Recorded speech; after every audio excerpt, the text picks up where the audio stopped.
Vitajte pri sledovaní 360-stupňovej leteckej videomapy regiónu Podunajsko. Nachádzame sa na južnom Slovensku na juhu Podunajskej nížiny. Letíme v smere toku Dunaja zo západu na východ. Na jeho pravom brehu je Maďarská republika a pred nami vidíme mesto Komárno. V tomto malebnom regióne vás víta oblastná organizácia cestovného ruchu Podunajsko. Jej členmi sú mestá Komárno a Nové Zámky, obce Iža, Patince, Moča, Kravany nad Dunajom a Svodín. Okrem nich sú členmi aj viaceré podnikateľské a nepodnikateľské subjekty z týchto miest a obcí. OOCR Podunajsko víta každého, kto chce relaxovať a oddychnúť si v termálnych kúpeľoch, spoznať bohatú históriu a pamätihodnosti regiónu, zajazdiť si na bicykli, splavovať Dunaj na kontrabasových člnoch, oddychnúť si pri Dunaji či ochutnať miestne vína, gastronómiu a výrobky tradičných miestnych producentov.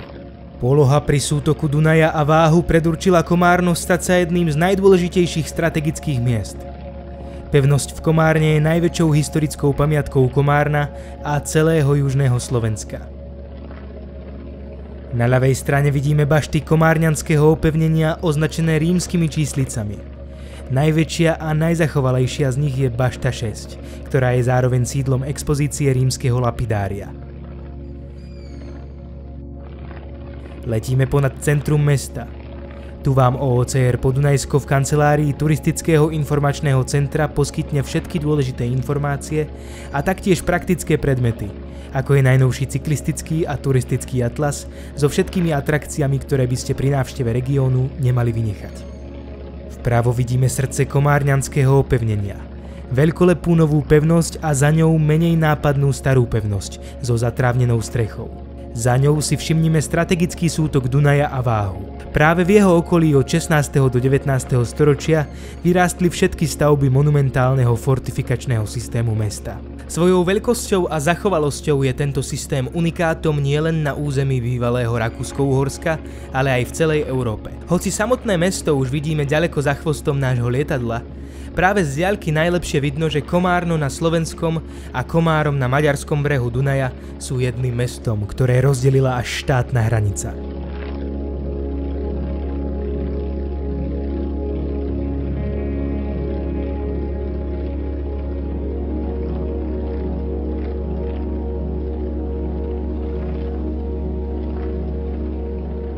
Podobne ako rieka Dunaj nás pri našom lete sprevádza aj Dunajská cyklotrasa.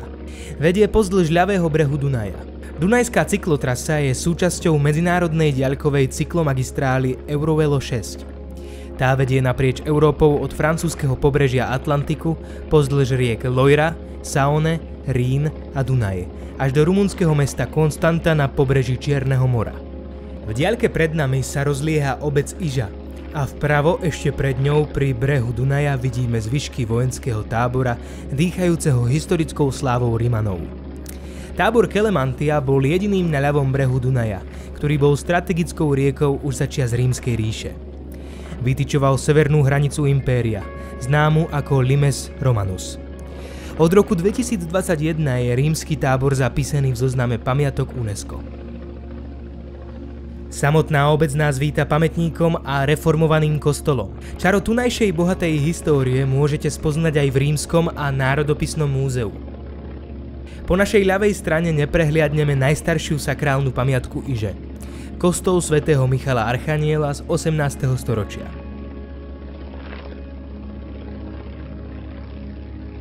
Pamiatkou na niekdajšiu tureckú nadvládu je dodnes funkčný oblúkový kamenný most. Je ukrytý medzi stromami priamo pred nami. Východne od Iže sa nachádza unikátna prírodná lokalita zaradená do Európskej sústavy chránených území Natura 2000, Bokrožské Slanisko. Vidíme ho na ľavej strane.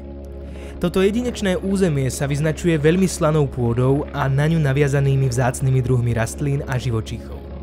Akýsi ostrovček života slanomilných druhov uprostred obrábanej poľnohospodárskej pôdy. Vzácny je i preto, že slaniská sú typické pre prímorské oblasti a vo vnútrozemí vznikajú len zriedkavo. Letíme približne 10 km východne od Komárna. Od okresného mesta sme leteli aj mierne na juh. Južnejšie to však už na Slovensku nepôjde. Pred nami sa rozliehajú Patince, najjužnejšia obec našej krajiny. Upriamme však našu pozornosť pred lietadlo na pravú stranu. Stredom Dunaja vedie štátna hranica a najjužnejší bod Slovenska leží uprostred jeho koryta. Na brehu Dunaja sa nachádza aj tabuľa označujúca najjužnejší bod na súši. V najjužnejšej obci nájdeme aj najjužnejší kostol Slovenska. Je ním kostol svätého Vendelína, pôvodom románska stavba z 13. storočia. Vidíme ho na konci obce po našej pravej strane. Priamo pred nami vidíme termálne kúpalisko, kúpele a wellness Patince. Nachádzame sa v oblasti s najväčším počtom slnečných dní na Slovensku. Táto kombinácia vytvára ideálne podmienky na letný relax pri vode. Liečivú silu tunajších termálnych prameňov poznali už rímski legionári. Kúpalisko a kúpele vznikli na miestach pôvodného rímskeho kúpeľa. Ponad Virtské jazero prelietame priamo nad dedinku Virt. Obzrime sa však ešte dozadu. Virtské jazero nás svojím tvarom zaujme aj z tejto strany. Týmito miestami kedysi tiekla rieka Žitava, ktorá hneď vedľa obce ústila do Dunaja. Akousi spomienkou na Žitavu, tak je práve Virtské jazero, ktoré ostalo jej mŕtvým ramenom. Ak sa pozrieme na pravú stranu v smere letu, zistíme, že názov Žitava sa zachoval aj v názve miestnej časti susednej obce Radvaň nad Dunajom. Nie náhodou.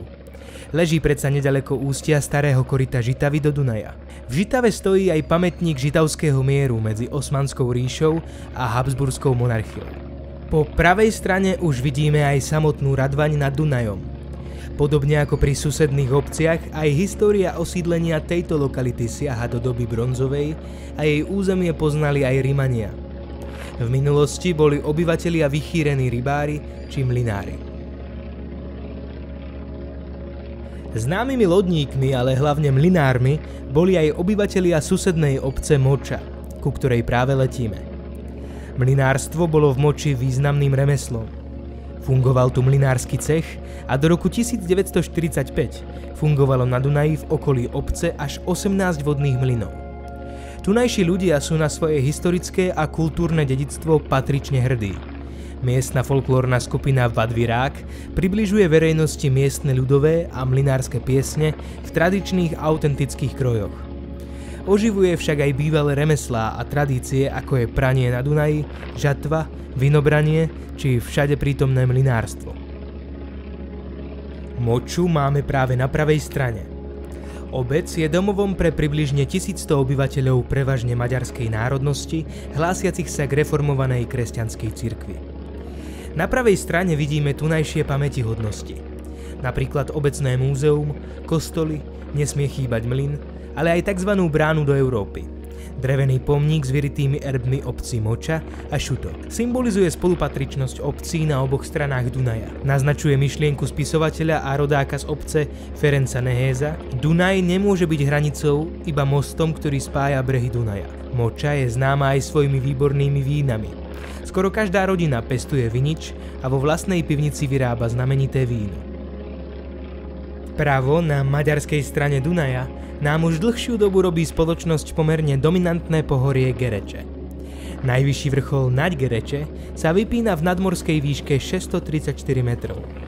Podľa tej síce nejde o vysoký vrch alebo pohorie. Jeho dominancia vyplýva najmä z nízko položeného okolitého terénu. Hladina Dunaja v týchto miestach leží v nadmorskej výške približne 104 metrov. Kým priletíme ku Kravanom nad Dunajom, môžeme sa pokochať očarujúcimi vodami Dunaja priamo pod nami. Pri pohľade dozadu na jeho podmanivú hlbokomodrú farbu možno vytušíme, odkiaľ zobral inšpiráciu Johann Strauss na jeho svetoznámy valčík na krásnom modrom Dunaji.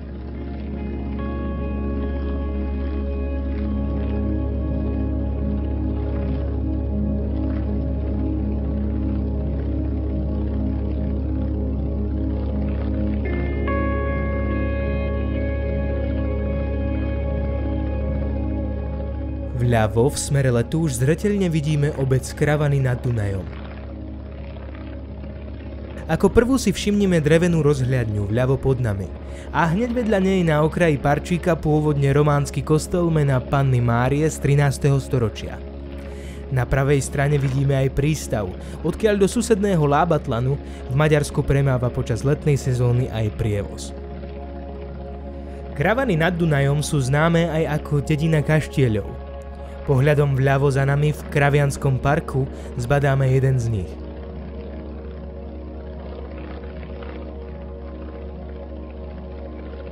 Spomedzi významných stavieb nájdeme v obci ešte 2 kaštiele a 2 kúrie.